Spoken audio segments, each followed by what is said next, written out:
ଆଜି ଆମେ ଜଣେ ବିଲୁଆ ଅଙ୍ଗୁରର ଗପ ଶୁଣିବା। ଏକ ଦିନର କଥା।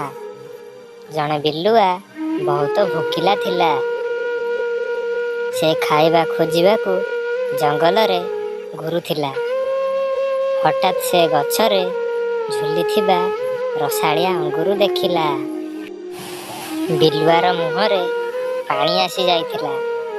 ସେ ଭାବିଲା, ଏହି ଅଙ୍ଗୁର ଖାଇଲେ ମୋ ଭୋକ ଶାନ୍ତ ହେବ। ସେ ଅଙ୍ଗୁର ପାଇବାକୁ ଡେଇଁଲା, କିନ୍ତୁ ପହଞ୍ଚି ପାରିଲା ନାହିଁ। ପୁଣି ଆଉ ଉଚ୍ଚରେ ଡେଇଁବା ଆରମ୍ଭ କଲା, ତଥାପି ସେ ଅସଫଳ ହେଲା। ଏଭଳି ଅନେକ ଥର ଚେଷ୍ଟା କଲା, କିନ୍ତୁ ଅଙ୍ଗୁରକୁ ଛୁଇଁ ପାରିଲା ନାହିଁ।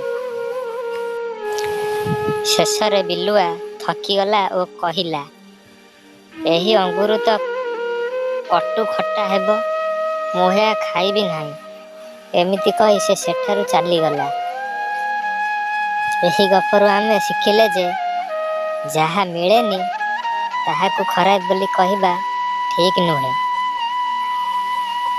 ଯଦି ଏହି ଗପଟି ଆପଣଙ୍କୁ ଭଲ ଲାଗିଥାଏ, like, share, comment and subscribe କରିବାକୁ ଭୁଲନ୍ତୁ ନାହିଁ।